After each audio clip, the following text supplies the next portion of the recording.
tutorials are kind of the focus of the week, and it's what structures and what determines what you will be reading that week.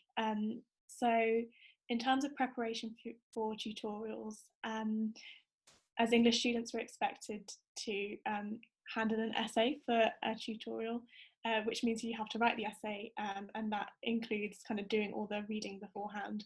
So for law, the tutorial is kind of the pinnacle of your learning for that week. So you'll start off with textbooks to get a broad understanding of the topic, and then you'll start reading the cases which tell you the intricacies of that topic. And then your tutorial is your chance to ask questions about anything you've come across in the topic, or the tutor might have already structured the tutorial in a way that addresses like the commonly misunderstood points. So for a historian, essentially the run up to the tutorial is your entire week, really, because everything you are doing during the week is preparing for that tutorial. It's kind of the center of our learning, really, because whatever you've been reading about or you've been writing about in your essay will be the sort of center of the discussion for your tutorial. And they can be, for us, they can sort of be between like an hour and 2 hours, kind of depending on your tutor, depending on the kind of content you've been covering, and just generally how much people have to say. Because if you're in a tutorial, you can be one-on-one. So this term, I've been one-on-one for the first time, but you can be up to 3 people in the room. And that means that sometimes it can go on for quite a long time if people have a lot to discuss. And they are like the best way to learn. I've really gained so much from them, because really it does challenge you. Your essay or problem question, which you'll do for each tutorial, will either be given to you before the tutorial for some tutors, and others will return it afterwards. And so if you get given it before, then you can always ask any follow-up questions that you had in your essay. So sometimes it's just looking at secondary sources. Other times with other modules, you have to look at more primary sources and then build up the essay in the tutorial. So this year I did a module on painting in China, where a lot of the reading I had to do, and the sources I had to look for each week's essay were paintings. Some tutors kind of ask you to start your tutorial by sort of explaining the thesis of your essay, or like the kind of main arguments that you've been focusing on, so that you actually have to kind of present what you've been working on as well. One of the things that does change a little bit when you move through the course is in second and third year, you tend to have more tutorials and classes at other colleges, because you tend to specialise in more niche and unique subjects. And so you have to move to other colleges where there are tutors who have a bit more of a breadth of knowledge about subjects that aren't necessarily covered in college. So a typical day for me might be waking up, going to the library for an hour or so.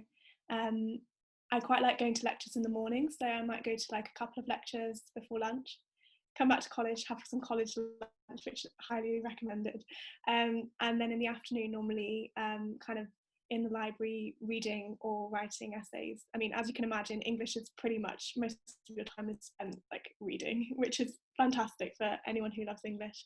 You have to sort of create your own routine and your own structure, and sort of spend most of your day going through your reading, making notes to form your plan, and then spend that time producing 1 or 2 essays a week.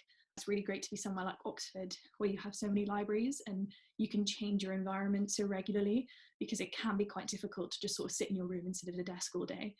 So it's really good to be able to sort of change up your environment and enjoy all of the beautiful libraries that we have in Oxford. They're just such a great way to learn, and really kind of a great opportunity to kind of to be thinking about ideas and produce work, but then to really kind of engage with them in a really quite deep and complex way. So yeah, I really enjoy them. They're great fun.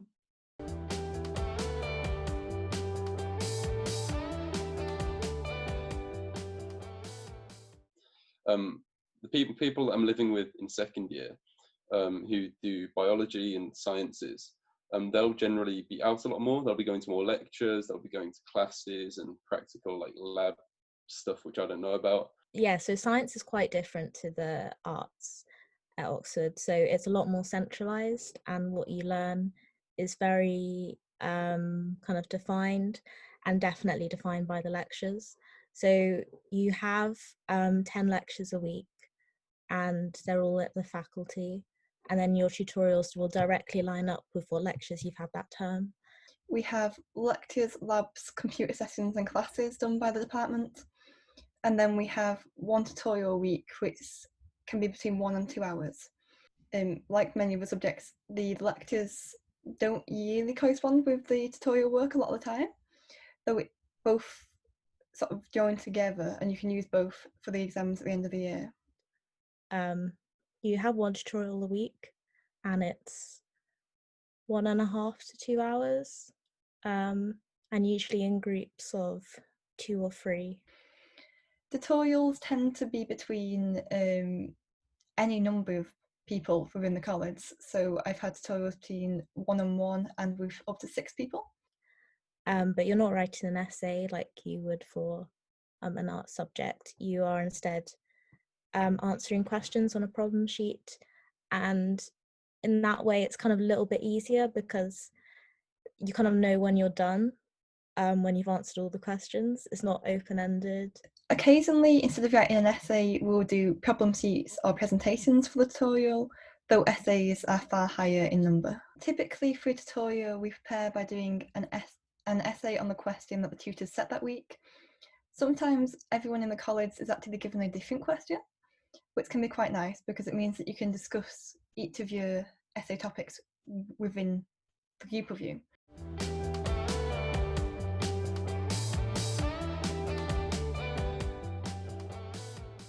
Definitely one of the advantages of kind of having small class sizes and small tutorial sizes is that you just become so close with those people, that group of people, so quickly. And I think it's such a lovely thing to have a tutorial partner, and yeah, you do become friends. Like, it is a bonding thing, as Steph said, and it's really nice actually kind of going into a tutorial with a friend, because then it's like afterwards you can kind of talk about it, you can laugh about things that went a bit wrong, or you know, just share ideas about reading, talk about your essays together, and yeah, I think it's a really kind of special thing, like having the small group and being able to be kind of friends, but also kind of work, like also be able to work together.